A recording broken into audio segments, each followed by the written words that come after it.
Daily Salaar Urdu digital की खुसूसी पेशकश मंजरनामा में सभी नाजरीन का खैर मकदम। आज की अहम खबरों में सबसे पहले वायनाड की तबाहकुन लैंडस्लाइडिंग से लापता होने वालों की तलाश 7वें दिन भी जारी है। फौज और इमदादी टीमों समेत 1500 से ज़ायद अहलकार मुतासरा इलाक़े में काम कर रहे हैं। ऑपरेशंस 6 जोन्स और दरियाई चालियार पर मरकूज़ है। अब तक 221 लाशें और 166 जिस्मानी आज़ा बरामद होने के साथ मरने वालों की तादाद 385 हो गई है। एडवांस जोन्स और इजाफी पर्सनल के साथ इमदादी कार्रवाइयाँ तेज़ कर दी गई हैं। लावारिस जगहों पर चोरी को रोकने के लिए पाबंदियाँ आयद हैं। ज़िला में स्कूल मौसम की वजह से बंद होने के बाद दोबारा खुल रहे हैं। बेंगलुरु का लाल बाग बोटैनिकल गार्डन 8 अगस्त से 19 अगस्त तक अपने यौम आज़ादी के 216वीं फ्लावर शो की मेज़बानी करेगा, जिसमें डॉक्टर BR अम्बेडकर की ज़िंदगी और कारनामों का जश्न मनाया जाएगा।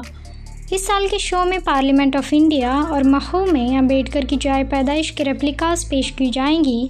डॉक्टर अम्बेडकर के पोते भीमराव यशवंत अम्बेडकर और कर्नाटका के वज़ीर आला सिद्धरामैया इस तकरीब का इफ्तिताह करेंगे। इस शो में 500 से ज़ायद कारकुनान की वसी तैयारियों के साथ 2.4 मिलियन से ज़्यादा फूल और 1 लाख गमले वाले पौधे दिखाए जाएंगे। राजस्थान के बोंडी में शदीद बारिश के बाद सैलाब आया, सड़कें पानी में डूब गईं। बारिश की वजह से बड़े पैमाने पर रुकावटें, सड़कों पर गाड़ियां तैरती नजर आईं। बारिश जारी रहने की वजह से इलाक़े में रोज़मर्रा की ज़िंदगी और नक़ल हमल मुतासर हो रही हैं।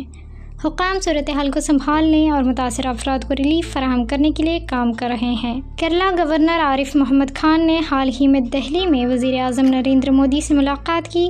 मुनक़्क़दा मीटिंग में केरला से मुताल्लिक़ अहम मसाइल और पेशरफ़्त पर तवज्जो मरकूज़ की गई। बातचीत की तफसीलात का अभी तक इंकशाफ नहीं किया गया है। धमाके के 5 माह बाद नेशनल इन्वेस्टिगेशन एजेंसी ने पीर को बेंगलुरु के रामेश्वरम कैफ़े का मुआयना किया। 50 से ज़ायद पुलिस अहलकारों को मुआयने के दौरान सिक्योरिटी और नज़्म बरकरार रखने के लिए तैनात किया गया। बेंगलुरु मंगलुरु रूट पर डोहनेगल के करीब रेलवे ट्रैक की मरम्मत तकरीबन मुकम्मल हो चुकी है। इतवार को कामयाब टेस्ट रन किया गया। ट्रैक रेलिंग तकरीबन मुकम्मल हो चुकी है और हतमी मरम्मत जारी है।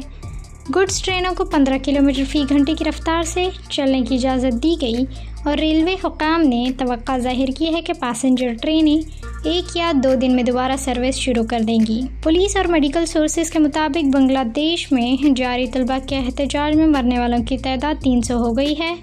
कोटा इस्लाहात के खिलाफ मुजाहिरों की वजह से इतवार को होने वाली पुरतशद्दुद झड़पों के नतीजे में 98 इजाफी हलाकतें हुईं। हिंदुस्तान ने बदअमनी के दरमियान अपने शहरियों को बांग्लादेश का सफ़र करने से गुरेज का मशवरा दिया है। मंजरनामा की पेशकश आपको कैसी लगी, कमेंट सेक्शन में ज़रूर बताएं। ऐसी ही अहम खबरों के लिए डेली सलार उर्दू डिजिटल को लाइक, शेयर, सब्सक्राइब ज़रूर करें।